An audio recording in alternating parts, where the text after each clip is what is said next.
In this month's episode of Seek Out the Arts, we are uncovering the mysteries behind Jan van Eyck's The Arnolfini Portrait.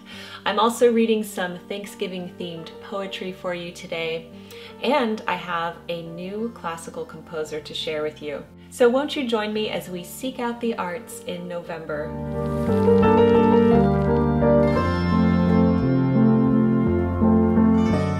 Hello everyone, Jennifer L. Scott here, and welcome to Seek Out the Arts for November. This was formerly called the Chic Assignment, and we are diving deeper into the arts as the series evolves. I'd like to thank the Chic Society, which is channel memberships here on YouTube. They bring us this series. It's a wonderful group, and if you're interested in joining, I will leave the link down below, or you could press the join button. I do one vodcast every Friday, and we go live or we do a Zoom call once a month, and we even have a pen pal program. It's a wonderful community, so if you love this channel and you would like more from it, please consider joining. You are seeing some of the top tiers mentioned here, and at the end of the video, I'm going to be sharing the Elegant Connoisseurs with you. So stay tuned for that. I'm going to start off with a musical selection because I have discovered the most incredible composer. His name is Luc Faulkner, and he is a modern classical pianist and composer. I came across a piece of his on Haladon Music called Ballade, and I looked him up, and he has a whole YouTube channel, and every piece that he has composed is absolutely gorgeous, and I know that you're going to love his work. So I'm going to leave a performance of Luc himself playing Ballade.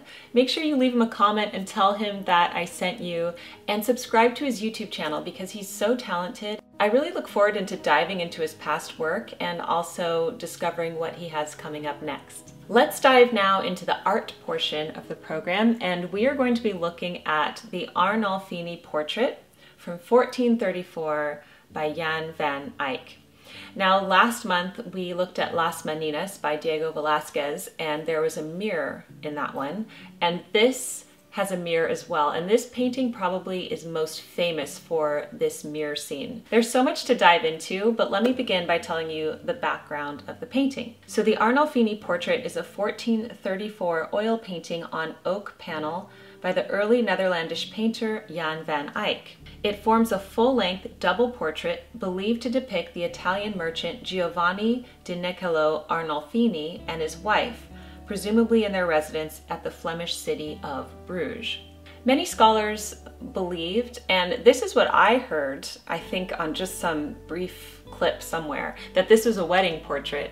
However, if you dive into the history of these people, this was painted in 1434, and Costanza Trenta, who is Giovanni's wife, she actually died 1 year before this portrait was painted. And they were married for 8 years before that. People thought, well, why would you do a wedding portrait 8 years after you're married? Also, she was deceased at the time it was painted, so this is really a posthumous portrait. Knowing this now, I believe that this is a tribute to his late wife. Now let's look at all of the aspects of the picture because there's so much going on here. All the art historians agree that this couple, the Arnolfinis, are very wealthy.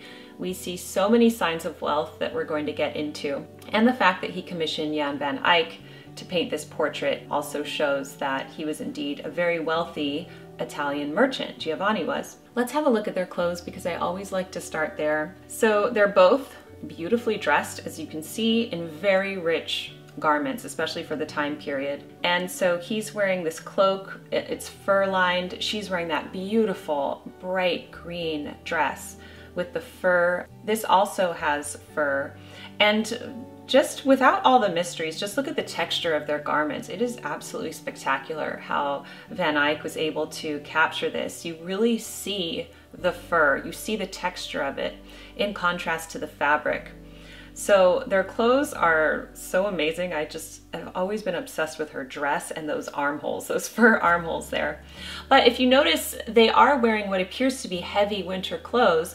And if you look out the window, there is a cherry tree blossoming with cherries. There's also oranges, which we'll get to in a minute. But this indicates that it's, late spring and not necessarily a day when you'd be wearing your finest winter clothes. So that is mystery number one. Mystery number two is is Costanza Trenta pregnant in this picture? My first thought was yes, because it appears that her belly is very distended. However, if you look closely, she is holding up her garment and she's scrunching it up at her stomach. Also, fashion of the time period was very voluminous in that area. And again, we also know that she died the year before. Now, I don't know how she died. Maybe she died in childbirth. Maybe she was pregnant in this picture. It is a mystery and people are not certain for sure. Let's go back to the oranges. So while I was doing my research, I found that oranges back in the 15th century were a sign of wealth. If you were able to have oranges, that meant that you were very wealthy indeed. So I wondered why they're just kind of haphazardly on the windowsill and on the table below. And I was wondering, is this like the modern equivalent of spraying champagne into the hot tub? Like, they're so rich that they don't even need a bowl for their oranges? I don't know, this is my very non-professional interpretation of this.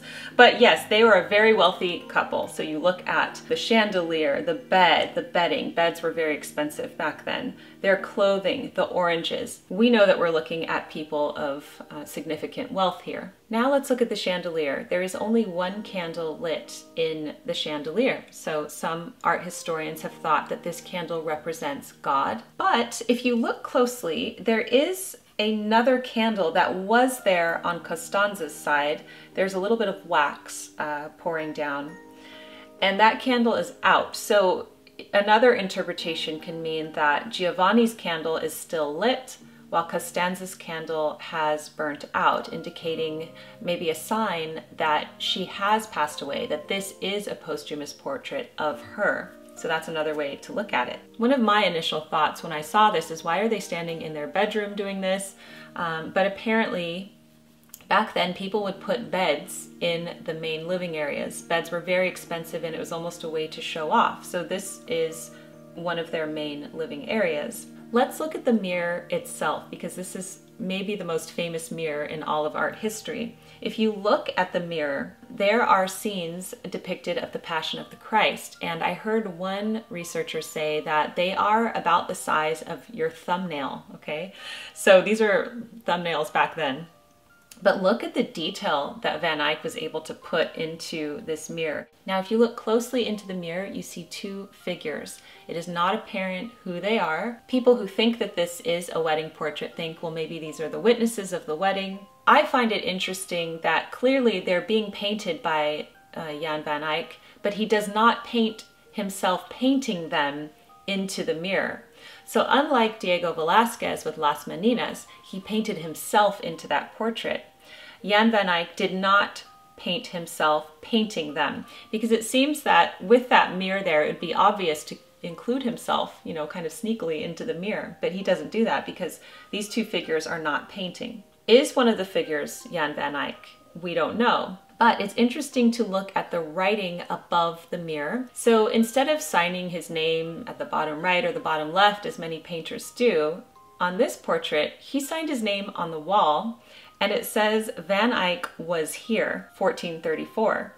So that's very interesting and playful and mysterious. Normally painters sign their names in a very professional manner, but he put himself on the wall and he said he was here, 1434. So maybe that is him in the mirror. Maybe he is saying he is one of those people. I love the mysteries behind this. They're just fantastic. There are rosary beads next to the mirror. What other interesting details on here? Oh, let's look at the shoes. Do you notice the shoes? I noticed the ones in the front of the portrait there. They look like slippers. But if you look very closely at the back, near that red settee, you see red slippers belonging to her. I find it funny that the shoes are just randomly there, because normally people, and I'm sure even back then, had a distinct place for their shoes. They just didn't leave them out, but perhaps again this was a display of wealth. Also, he is wearing shoes in the house, so the shoes are of interest to me. And then of course I love the dog. The dog supposedly represents loyalty here. Now, I couldn't find anything on the hand gestures, why he has his right hand up holding her out and her hand out like that. I think that's why some people thought it was a wedding portrait, but I don't know what those hand symbols mean. If anybody has insight, please put it down below. But other than that, I also thought their facial expressions were rather interesting. they look kind of bored. Not unhappy, not happy, just kind of bored, which is another thing to note. So here we have two very mysterious people. We know that Costanzo was deceased at the time that the portrait was painted. So we have uncovered some mysteries, but not all, and it remains a very mysterious masterpiece by Jan van Eyck. I would love to know your thoughts on this portrait. Please let us know in the comment section down below. As we are in the month of November, I thought it would be fitting if I found some Thanksgiving-themed poetry for you, and I have 3 delightful poems, so now we are just going to simply enjoy them. The first poem I'm going to read to you is A Song for Merry Harvest by Eliza Cook, who was born in 1818 and lived until 1889. Bring forth the harp, and let us sweep its fullest, loudest string. The bee below, the bird above, are teaching us to sing. A song for merry harvest, and the one who will not bear, his grateful part partakes a boon he ill deserves to share. The grasshopper is pouring forth his quick and trembling notes. The laughter of the gleaner's child, the heart's own music floats. Up, up, I say, a roundelay from every voice that lives, should welcome merry harvest, and bless the God that gives. The buoyant soul that loves the bowl may see the dark grapes shine, and gems of melting ruby deck the ringlets of the vine. Who prizes more the foaming ale may gaze upon the plain, and feast his eye with yellow hops and sheets of bearded grain. The kindly one whose bosom aches to see a dog unfed, may bend the knee in thanks to see the ample promised bread. Awake then all, 'tis nature's call, and every voice that lives shall welcome merry harvest and bless the God that gives.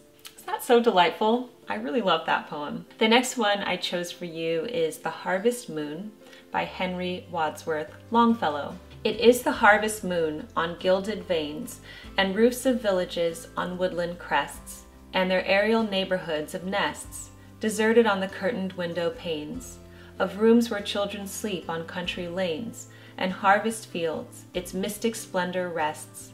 Gone are the birds that were our summer guests, with the last sheaves return the laboring wains. All things are symbols, the external shows of nature have their image in the mind, as flowers and fruits and falling of the leaves. The songbirds leave us at summer's close. Only the empty nests are left behind, and pipings of the quail among the sheaves. And finally, I'm going to end the poetry on a playful note with Thanksgiving Day by Lydia Maria Child. Over the river and through the wood to grandfather's house we go. The horse knows the way to carry the sleigh through the white and drifted snow. Over the river and through the wood, oh how the wind does blow. It stings the toes and bites the nose as over the ground we go. Over the river and through the wood to have a first-rate play. Hear the bells ring, ting-a-ling, hurrah for Thanksgiving Day. Over the river and through the wood, trot fast, my dappled gray. Spring over the ground like hunting hound, for this is Thanksgiving Day. Over the river and through the wood, and straight through the barnyard gate. We seem to go extremely slow, it is so hard to wait. Over the river and through the wood, now grandmother's cap I spy. Hurrah for the fun, is the pudding done? Hurrah for the pumpkin pie. I thought your kids would enjoy listening to that one, so maybe you could read that to them this Thanksgiving. I like to end on sharing a practical tip, something that you can do this season. And so as we head into late fall and winter, we must really get our wardrobes in order.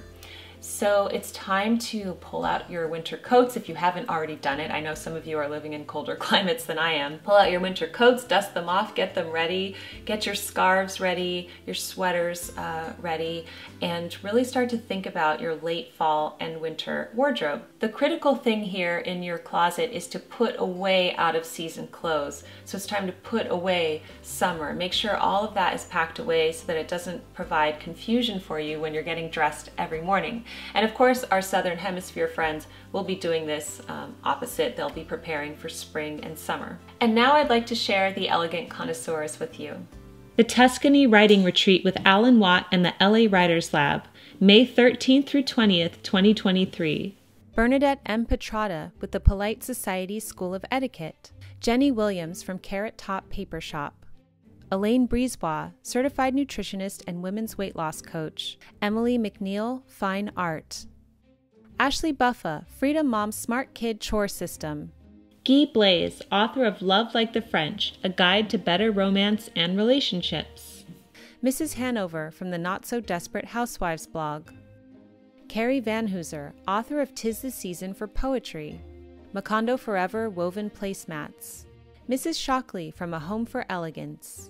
Teresa Maples from Self-Care Routine Cards. Alan Scottish Shortbread. Sturm Brothers Custom Design and Fine Jewelry. The Apron Diva by Denise Jordan, Pretty and Practical Aprons.